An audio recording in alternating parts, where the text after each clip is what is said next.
আমরা যারা ইনভেন্টরি ম্যানেজমেন্টের সাথে আছি তাদের ক্ষেত্রে বেশ কিছু খুব পপুলার কিছু মেথড আছে যে মেথডের উপর বেস করে আমরা আমাদের ইনভেন্টরিগুলোকে ম্যানেজ করে থাকি।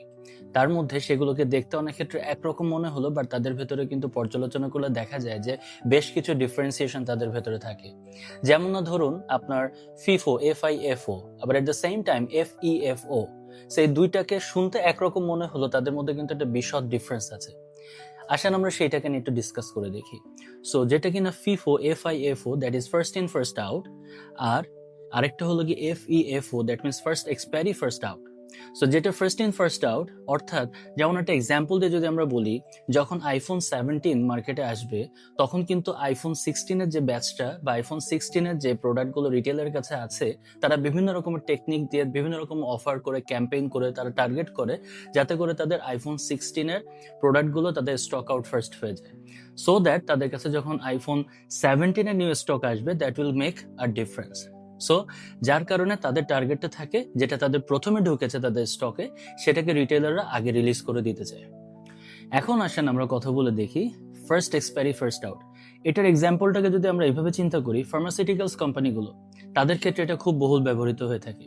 যেই ব্যাচের এক্সপায়ারি দেখা যাচ্ছে যে ডিসেম্বরে, সো তাদের আরেকটা ব্যাচ যখন আসছে যেটার বা সেটার যে এক্সপায়ারিটা যদি হয় জানুয়ারিতে, তাদের কাছে যে স্টকটা আছে যেটা কিনা তাদের ডিসেম্বরে অলরেডি এক্সপায়ার হয়ে যেতে যাচ্ছে, সো তাদের টার্গেট থাকবে সেটাকে যেন তারা ফার্স্টলি তারা স্টক থেকে আউট করে ফেলতে পারে, তাদের ইনভেন্টরিটা যেন রিলিজ করে ফেলতে পারে। সো যেই ব্যাচের এক্সপায়ারি ডেট আর্লিয়ার, তারা সেটাকে আগে রিলিজ করবে এবং পরবর্তী যেটা থাকবে সেটাকে তারা পরবর্তীতে রিলিজ করবে। This is the core difference between FIFO, that is first in first out, এবং FEFO, that is first expiry first out. So আমার মনে হয় যে এটা আপনাদের কাছে একটা আন্ডারস্ট্যান্ডেবল হলো। এখন আমরা আসব তার পরবর্তীতেগুলোতে। এখন আমরা চলে আসি আরও দুটো এক্সপ্লেনেশনে। সেটা হলো গিয়ে LIFO versus CIFO. So last in first out, that is LIFO, আর CIFO cost in first out. So এই দুইটাকে যদি আমরা একটু এবার বিবেচনা করে দেখি তাহলে একটা এক্সাম্পল দিয়ে আমি ক্লিয়ার করি আপনাদেরকে। যেমন ধরুন আপনার কাছে বর্তমানে যারা আমরা অটোমোবাইল ইন্ডাস্ট্রিতে আছি, স্পেশালি যদি টায়ারের ক্ষেত্রে আমরা চিন্তা করি, সেই ক্ষেত্রে আপনারা দেখবেন যখন আপনারা টায়ারটাকে পরিবর্তন করতে যান, সেই টায়ারটা সবসময় আমাদেরকে মাথায় রাখতে হবে যাতে করে সেটা মোস্ট রিসেন্ট ডেটের প্রোডাকশন হয়। যত রিসেন্ট ডেটের প্রোডাকশন, সেই টায়ারের লনজিটিভিটি তত বেটার হয়ে থাকে এবং তার পারফরমেন্সটা তত বেটার হয়ে থাকে, বিকজ ওভার দ্য টাইম যত সময় ধরে এই টায়ারটা আপনার ওয়্যার হাউসে থাকবে তার পারফরমেন্স বা তার টেনশন কমতে থাকবে, which is not that good for your car on the road. So যার কারণে আমরা দেখি কি LIFO, that means last in first out. So যত লেটেস্ট আইটেম আমার থাকবে তত ফার্স্ট আমরা সেটাকে মার্কেটে এনরোল করার চেষ্টা করব। এখন আসেন আমরা সিফোতে আসি, cost in first out. Cost in বলতে কি হচ্ছে, যেই আইটেম বা যেই ইনভেন্টরিটা আমার অলরেডি একটা বড় চাঙ্ক অফ অ্যামাউন্ট আমার হোল্ড করে রাখছে, এটা খুব বেশি। যেমন আমাদের এক্সাম্পলটা যদি আমরা চিন্তা করি এইভাবে, ওয়্যার হাউসে যদি একটা লাক্সারি কার থাকে আপনার শোরুমে, আপনি টার্গেট করবেন এই লাক্সারি কারটাকে সবার আগে সেল করে দেওয়ার জন্য, বিকজ এই লাক্সারি কারটা আপনার সবচেয়ে বেশি চাঙ্ক অফ মানি হোল্ড করে রেখেছে আপনার ওয়্যার হাউসে। সো এটাকে যত দ্রুত আপনি মার্কেটে ছেড়ে দিতে পারবেন বা আপনার ইনভেন্টরিটা কি হলো মার্কেটে রোল আউট হয়ে গেল এবং আপনার ক্যাশটা রিলিজ হয়ে গেল, that is CIFO, cost in first out. So আমরা দেখলাম আরও একটা এক্সাম্পল যেটা কিনা আমাদেরকে লিফো আর সিফো এই দুটোর মধ্যে ডিফারেন্সিয়েট করতে হেল্পফুল হলো। এখন চলুন দেখা যাক আরও দুটো খুব পপুলার মেথড, সেটা হলো গিয়ে কি ডিফো, আরেকটা হলো গিয়ে ইফো। সেক্ষেত্রে Defoe means damage first out.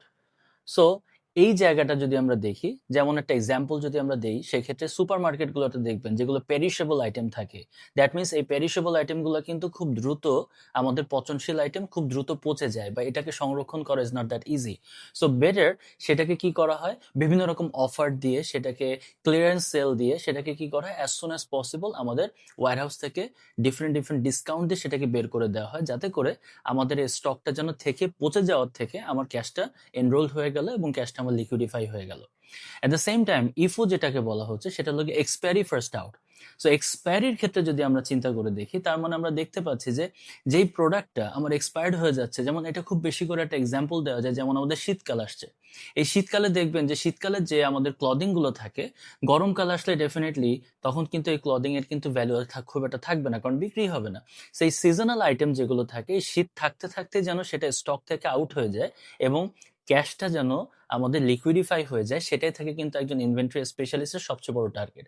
যার কারণে যারা আমরা ডিমান্ড প্ল্যানিং করি, যারা আমরা ফোরকাস্টিং করি, তাদেরকে আমাদেরকে সবসময় in align with the market demand এবং আমাদের the nature of the inventory and the goods that we do, এটাকে মাথায় রেখে আমাদের ডিফারেন্ট মেথড আমাদেরকে ইনভেন্টরি ম্যানেজমেন্টে আমাদের ব্যবহার করতে হয়।